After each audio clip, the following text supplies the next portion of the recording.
Allow me to begin by recognizing the presence of Honorable Colin Zovu, Minister of Green Economy, represented by his Permanent Secretary, Dr. Dauti Chiramba. Also allow me to recognize the presence of our representatives from the Bank of Zambia, representatives from the Office of the Auditor General, as well as representatives from the Securities and Exchanges Commission of Zambia, as well as the UPND, and to all of you, our esteemed guests, ladies and gentlemen, good morning and welcome.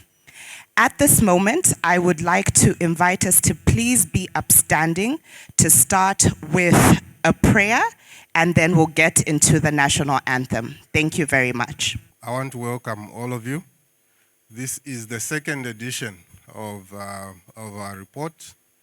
The first report really was a baseline, almost, setting a baseline for what we saw at the time. Not many companies were doing sustainability reporting, even the listed ones. In the intervening time, as we'll hear through the day, Zika then released a mandate, which comes into effect next year. So it would be interesting for all of us to see what has happened since.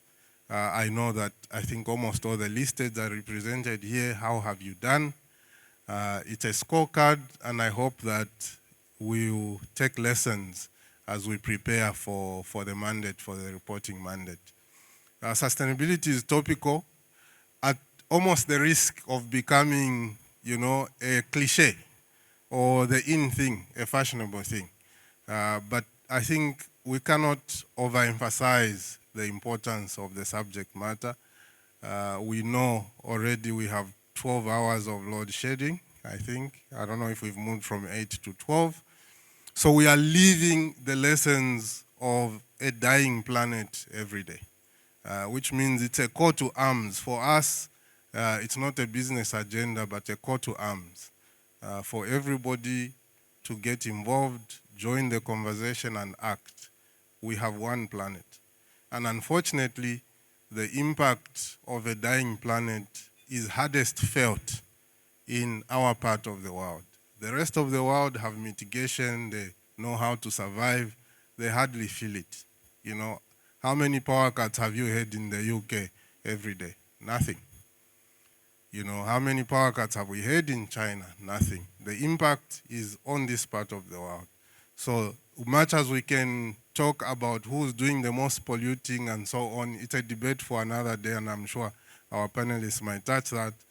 But our cause is a cause for Zambia, to just make sure that we do our part and we do it well. So that's really what today is about, and I want to welcome all of you and also welcome our guest of honor representing the Minister for Green Economy. We are glad that finally we have a ministry that's focused on the green economy, not only, to sustain the environment, but also to make sure that it's an opportunity for growth of our economy, because the green agenda is not just a burden. It's not a tick box. It's also an opportunity for growth. And the creation of that ministry is something that we welcome as a firm.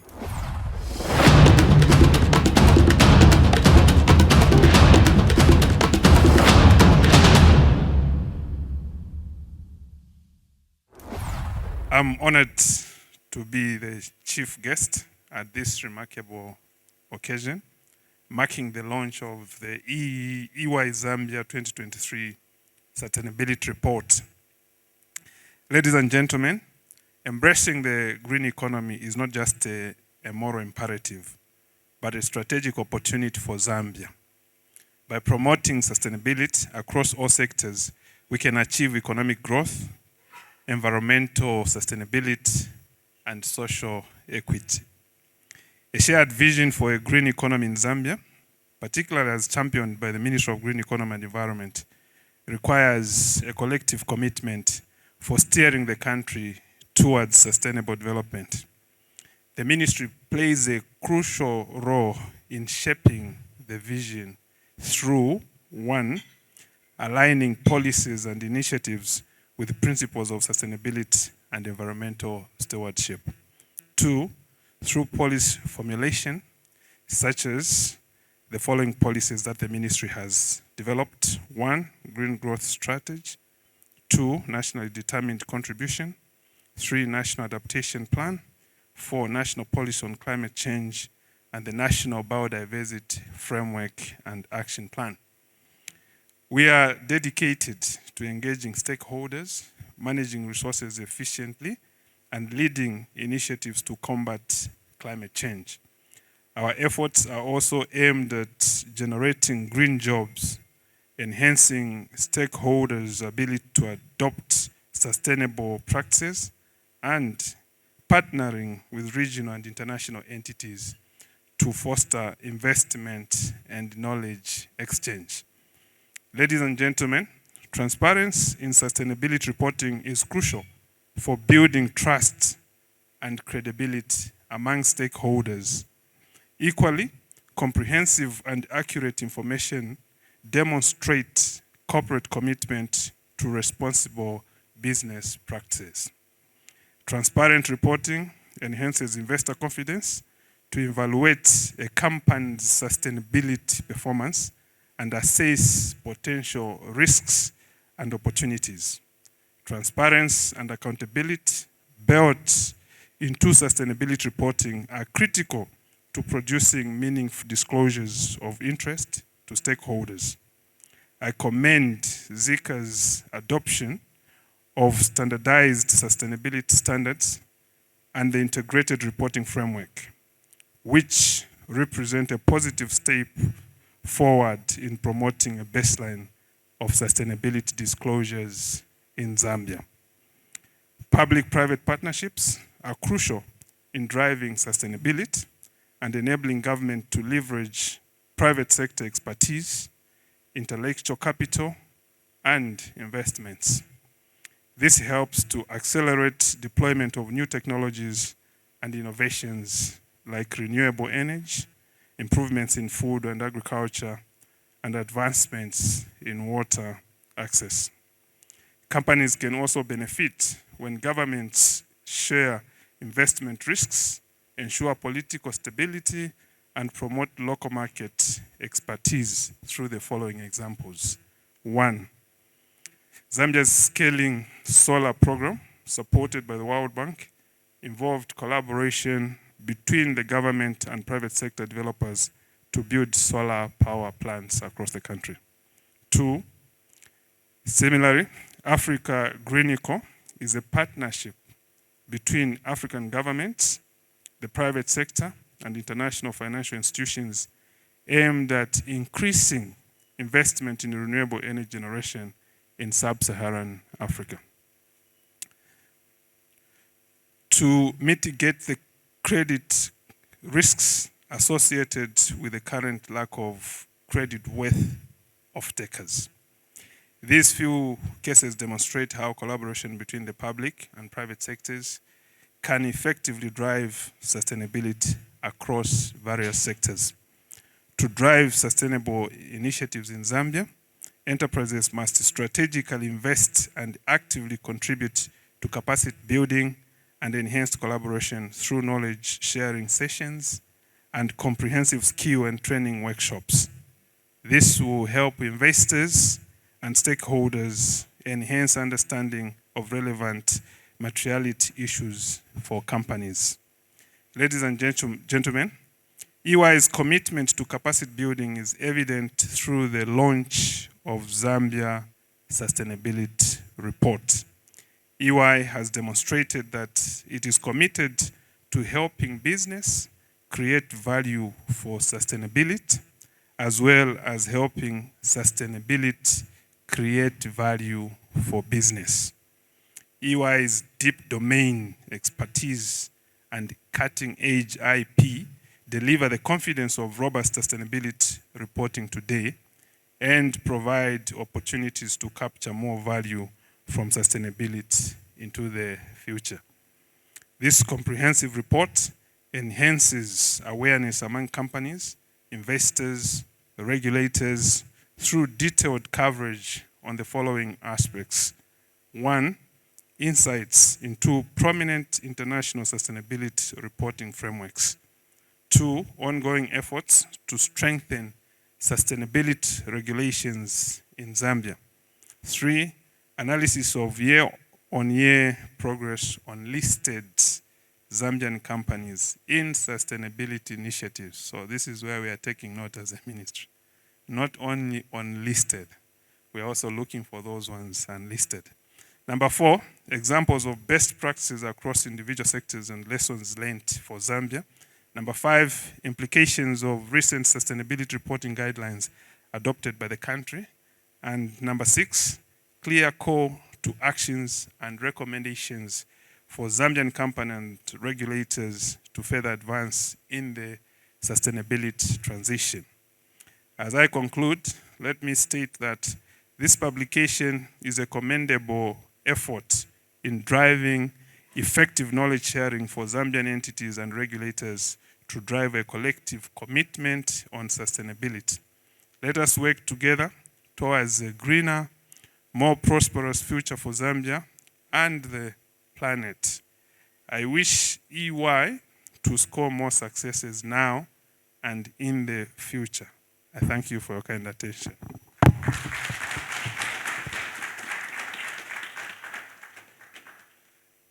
We have a little something special for you, Dr. Chibamba, something from EY. We are all about sustainability and building a better working world. So I would like to present you with an EY tree.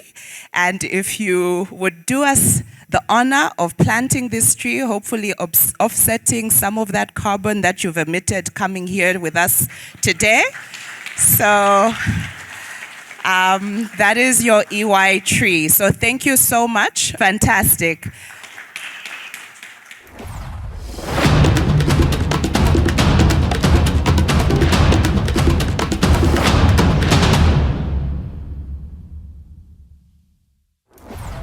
Good morning, everyone. This is Mwelwa, and I am sitting here with BIOFIN's Chief Officer, Mr. Bruno, who's going to tell me a little bit about himself, the organization he represents, as well as why we are here at the EY Sustainability Report event. Bruno, how are you doing? I'm great. Good to see you. I mean, it's always great to link up in these conversations. Absolutely, absolutely, Bruno. So, but then, Bruno, a lot of people might not know about BIOFIN. We know that you've obviously been doing a lot of work in Zambia as well as in the region. But just tell us at a high level what the organization you're with represents. Okay. So my name is Bruno Mweemba, and I'm the Senior Regional Technical Advisor on the Biodiversity Finance Initiative, overseeing Africa. So the Biodiversity Finance Initiative is basically a global initiative of the UN that is looking at developing, financing, solutions and instruments that support, biodiversity, finance. And now our global coverage is about 132 countries, and we've actually just started to cover the entire Africa except for Eritrea. So basically, under the UN, we are one of the largest initiatives in terms of global coverage. Absolutely. Now, Bruno, obviously today was a very interesting one. You've just come off a panel discussion at the Sustainability Report for 2023, in which EY was, being one of the first entities to actually present it. Tell us a bit about what were some of your key talking points in the panel discussion. One of the key talking points, obviously, is the fact that first, 10 years ago, it was very difficult for us to have this kind of conversation. So the first issue is just to commend EY, the fact that we've gotten to this point where we're actually beginning to take stock of what the listed companies are doing in this sustainability space. So first is basically just commend them for that. But again, I think the second aspect is just to appreciate the nuances of what the report is really bringing out. Obviously, I think we're seeing quite a lot of bias towards climate change, less focus in terms of biodiversity conservation, which is our mainstay as BIOFIN. But also, I think one of the nuances to see that the focus on sustainability, especially on the social aspect, has also kind of gone down.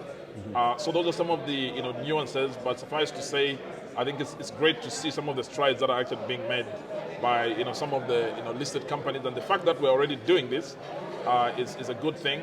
But one of the things that we're also bringing to the fore as BIOFIN is the fact that we are supporting the development of Zambia's green finance taxonomy, given that obviously this report was done based on some of the global standards like GRI and other global standards like the IFRS S1, S2. But given some of the issues that are coming with focus on the global standards, the onerous nature of some of these standards, I think the need to really contextualize, localize these standards is one of the things that as BIOFIN we are trying to support Zambia in developing that localized green finance taxonomy, so that then we bring together some of the nuances, metrics that are actually arising from some of these global initiatives. That way then it's easier for the companies in the country to just look at one framework and use that as a benchmark for their reporting. Absolutely. So you actually do see BIOFIN actually being a very strong partner with entities such as AY in terms of propagating this to various organizations. Yes? Absolutely. And obviously, one of the things that we're also looking at in this agenda is that there hasn't been local capacity in undertaking these kind of initiatives. If you look at instruments like green bonds, which is one of the instruments that as BIOFIN we've been supporting, one of the realizations is that we don't have local capacity in just the whole ecosystem of some of these instruments, like doing second-party opinion. So when we see entities like EY as an audit firm getting into this space, we actually see that at least we've got a benchmark where we can bring to actually work with them for even other aspects of other instruments like green bonds, debt for nature swaps, so that we reduce the transaction costs for entities that are actually getting in this space by using local entities. So this is actually a very good litmus test that the capacity is almost there. All we need is just plug in and fix quite a few things, and then we'll have local capacity. Absolutely. And then on a final note, going forward, what do you think should be the next steps for entities such as E&Y in terms of getting the message across? Well, I mean, obviously, they must use multimedia, aspects to get the word, going. I mean, this was a very juicy, good conversation. Yes, and the collection of, even the panel itself. Of course, it had Ashu Seka from the manufacturing, as well as the banks as well. Of course. Yes. I mean, all the regulators. So the composition of this was excellent. But then the issue is that how do we get the word out there? And of course, you guys, as Financial Insight, I think this is, your forte. Absolutely. Our bread and butter. Really, of course, your bread and butter, and you're a critical component to get the word out there so that many more entities get to hear this. And remember, obviously, the focus for this was more listed companies. I think the permanent sector did indicate that we also need to get the word to the non-listed companies. So we really have to look at innovative ways of how we get the word out there. And as BIOFIN, we are quite well positioned given our global coverage to get this word across different jurisdictions. And we're here to support you guys, the government, and all the other stakeholders like the financial sector regulators in this cause. Yeah. Absolutely. Bruno, thank you so much for speaking to us.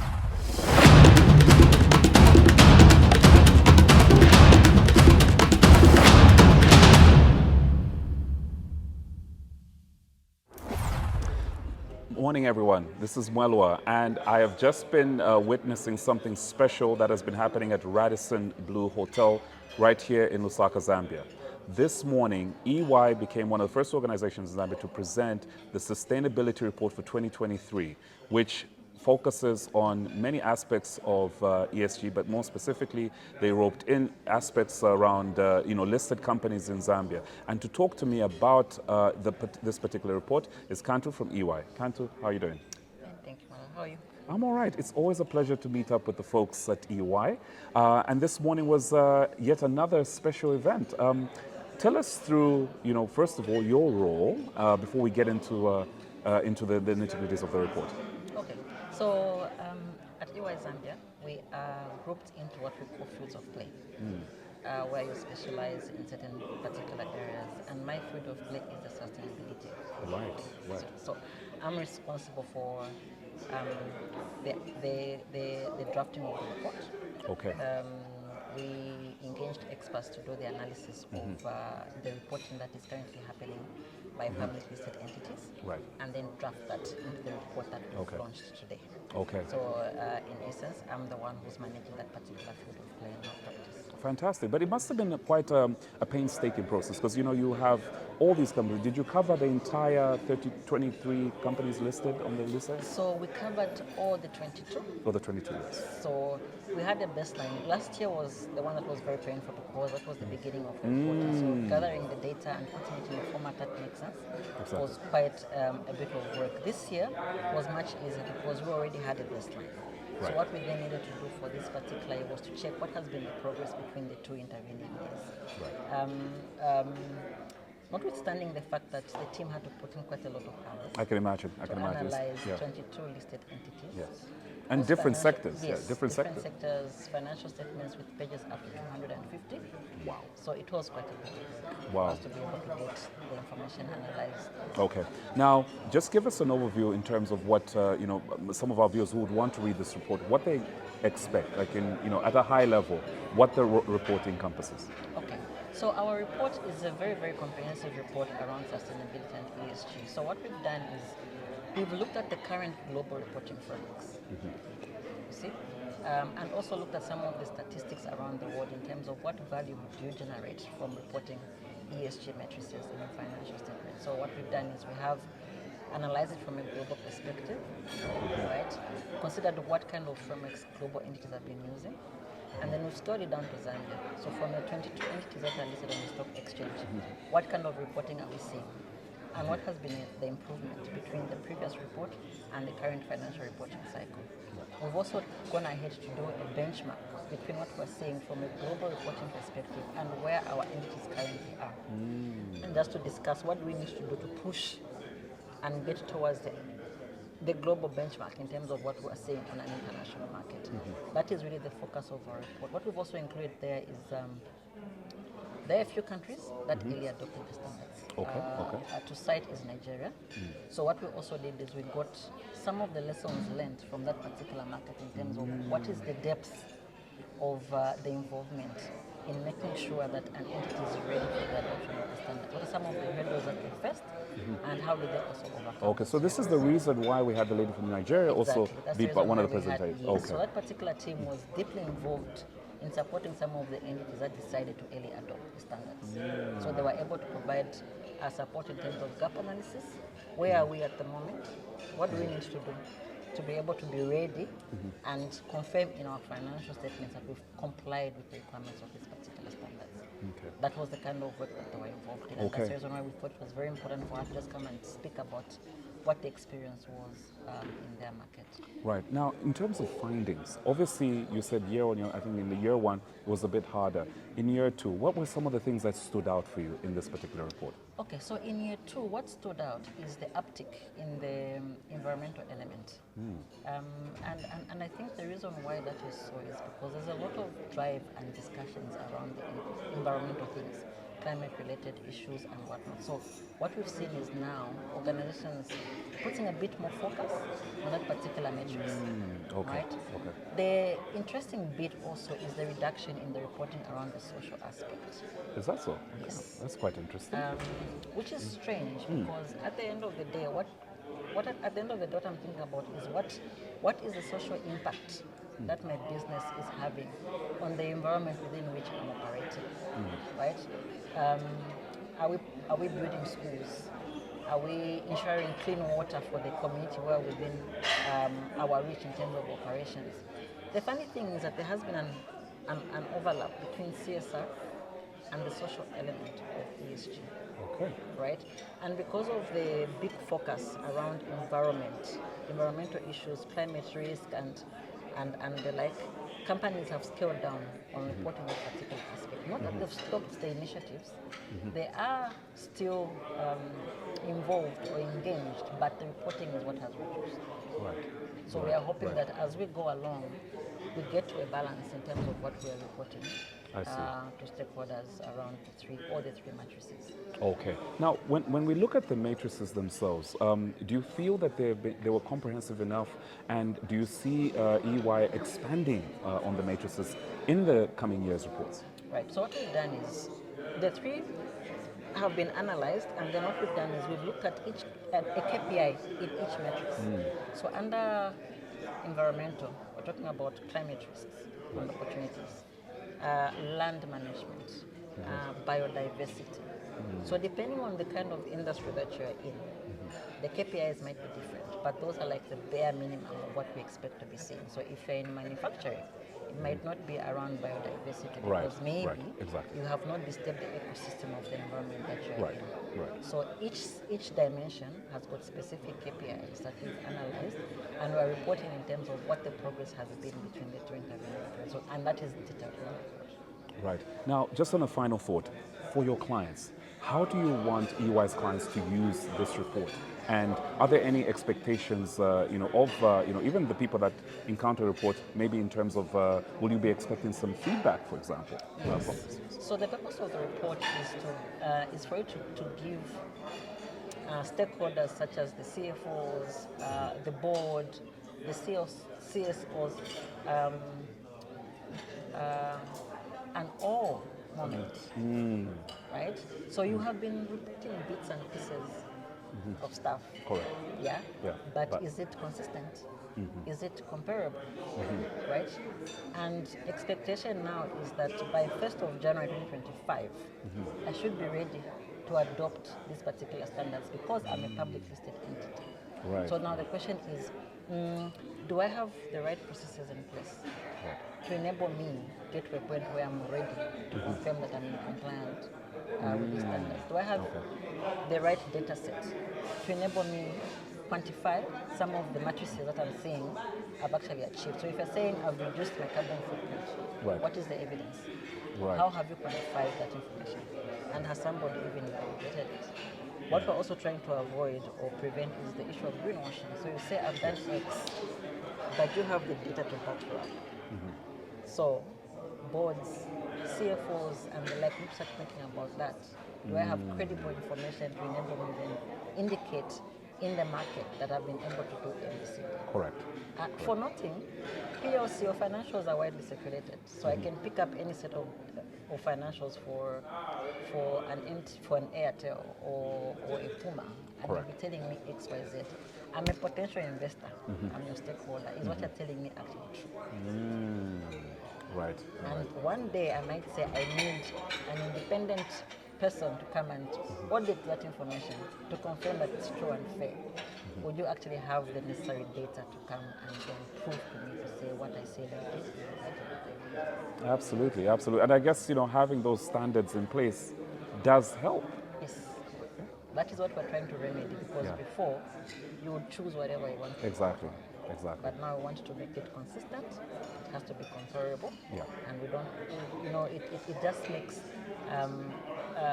it makes it easier for the reader of the financial statements to understand what you're talking about. Apples for apples. Apples for apples. Absolutely. Now, Kantu, thank you so much for speaking to us.